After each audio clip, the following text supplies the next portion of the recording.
Today we had Usman Asif with us. He's the CEO and founder of Devsinc. They are building talent for this region. They've been in the US and now they are expanding to the MENA region. If you want to follow the story, you have to watch. And please do subscribe to the channel because we'll have a lot of fun. Yeah, I have 4 kids. MashaAllah. 12 years old, 9 years old, 6 years old, 3 years old. So you still have time to... Now I have time. Now they are my priority. Compensate with the youngest at least. Yeah, I mean... To be more present, okay. Yeah. To be more, it's about presence for you. It is like about presence. It's really about bonding. It's about being there for them. Although, obviously, their problems are not as big of a problem for you, but then just being there for them, you know, and then they should know that their father is there. You love kids? I love kids. Okay. I love kids, and I wanted to have a lot of kids, but the reason I wanted to have a lot of kids was because I thought it's a checklist. Everything for me was a checklist. You know, $7.2 million, 60 countries, becoming famous, having kids. You know, this is a checklist. And then following other people's path or other people, the metric of success, let's say. You need to start a family, blah, blah, blah. And then now you ask, see, kids is not, everything in life is a reversible decision. It's okay. You make a decision, you don't like it. Except kids, I agree. Except kids. Kids you bring in like a new human being to this It's a new life that you're bringing in, you know, and then you do not own it. It does not belong to you. It's a separate life. But now it's your responsibility, right? Thank you for saying this because my parents, and I think a lot of parents in our region, they think they own their kids. And it's so bad. That's a bad thing. It's so bad. I mean, the attitude is different, like really different. People, if they want to understand kids and they want to try it out, maybe have a pet before, maybe have something so that you understand that they are their personality. That's my plan, actually, to have a pet first. Yeah, so that at least you understand that a cat is a personality, right? A dog is a personality. You cannot mold them to your personalities. They have their own. And you need to learn the patience of living, letting them live in their own way while being there and let them grow. Like a garden. You cannot pluck let them be, you know? And I did not know it's very hard for, especially traditional parenting. I remember somebody told me that, okay, when your kid will grab your finger like this, your fatherlyhood would just wake up and then you feel different. And then my kid did this and I felt nothing. Nothing. And I was like, okay, let's have another one. You know, let's have 2 another one and 3 and maybe 4. What are the other costs? Actually, I'm very excited about this topic. What are the other costs that's the success? Yeah. So when you have life as a checklist, the cost of it comes down to that you are not living through that experience. You are just always thinking of a future self that, okay, that's where I want to reach. Maybe you will reach, maybe you won't. Everyone will tell you it's a journey. Everyone, whoever has reached at some point will tell you it's the journey that matters, right? Definitely. And it is the experience in itself. Like you try to rush through things. It's to arrive to a certain point, but once it's there, it's like, okay, what's next? What's next? And that's a dilemma of high strivers too. Like there is a good book by Arthur Brooks, Strength by Strength, a very good book. And so I was reading this book and I realized that, okay, Andre Agassi and then Darwin's and this and that, many other people that we think are very successful, they died out of depression because they were just striving to get somewhere and then they got there and then there's nothing. And they got nowhere. They got nowhere because it was never about the destination. It was always about going through this journey and seeing. So let me give you this example. If I give you today this option that there is 3 buttons, you press one, it will release hormones in your body of dopamine. One button will release serotonin. So it will make you happy. It will feel you bliss. Let's put a headset on you and you can see all the greens in the world and everything.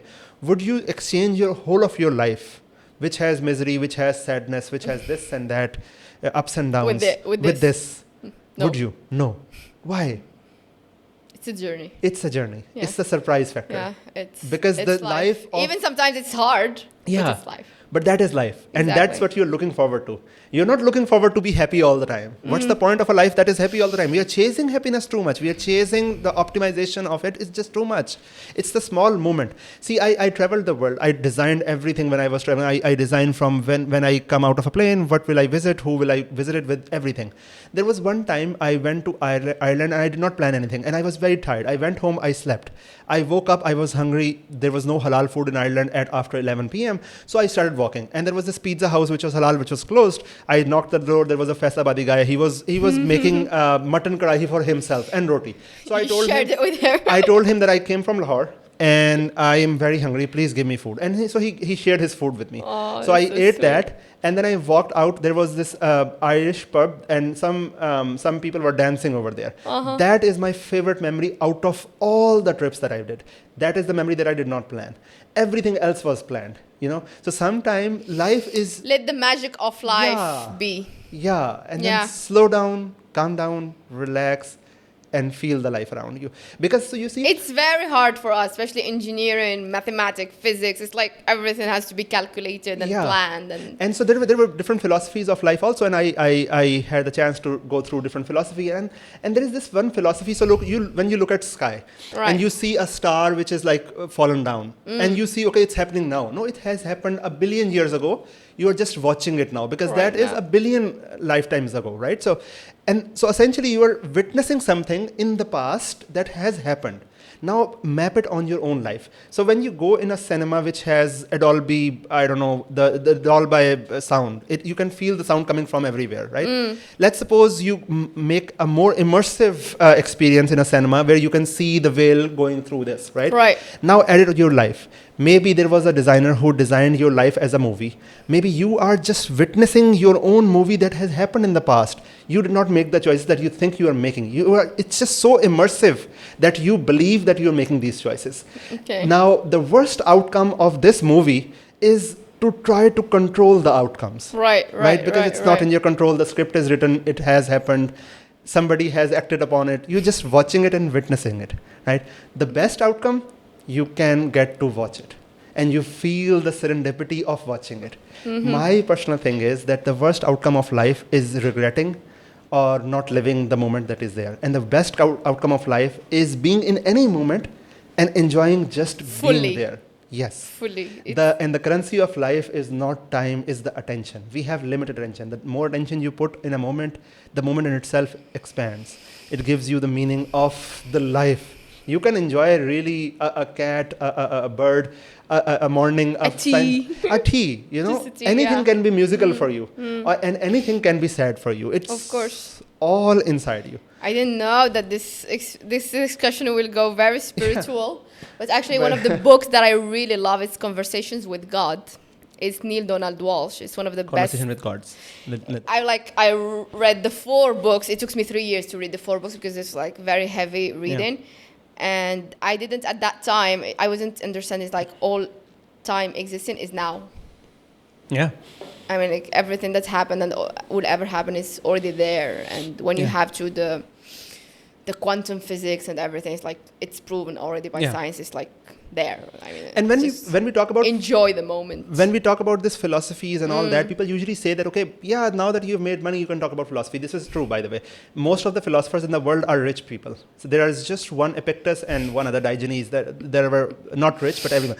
But what I think about it is that let's suppose you know that the game that you're playing, let's suppose you're playing GTA, right? You know it's a game. Would you not play it then because it's just a game? No, you'll play it. You'll try to win at it. For the sake of the fun. Yeah, for the sake of it. You just know that money is a game, but do play it. Do make a lot of money, right? Don't quit the money game or the fame game. If you want it, play it. Play it to the full extent. But finding meaning in those games, they're meaningless. They're just numbers, It will not fill the void in you. The void will be filled by you having your discussion with yourself. Maybe have a chai with your 10 years old and you're 78 years old. And you will have a very good conversation. You want to make proud the 78 years old. You want to secure the 10 years old. And Of course. Love it. Love it. Actually, I can go with this discussion in like hours and hours because I think I have to do a spiritual podcast. spiritual discussion podcast. No, actually I love it. But maybe we'll find something we'll create something in our region around this because it's very important. And as we said, like most people don't know what they want, don't know who they are, don't know where they are heading. They are not even having the keys of like universal rules, how this world is really working. And it's just like, and maybe as you said, like people who are thinking only of their food or of their family, they don't have time maybe to think of that. And this is part of a big lobbying system and manipulation to make people think only about the basic stuff and not evolving in the Maslow pyramid. Yeah. I can talk in hours, but I'll have two more other serious questions. Sure. How do you plan as Devsinc for your regional expansion? Because this season is also about inspiring entrepreneurs from Pakistan, how they can expand regionally. Yeah. So how did you expand and how do you know it's the right time for Devsinc to go regional? And yes, if you're still here, subscribe to the channel. It will help us a lot to grow and it will mean the world to us.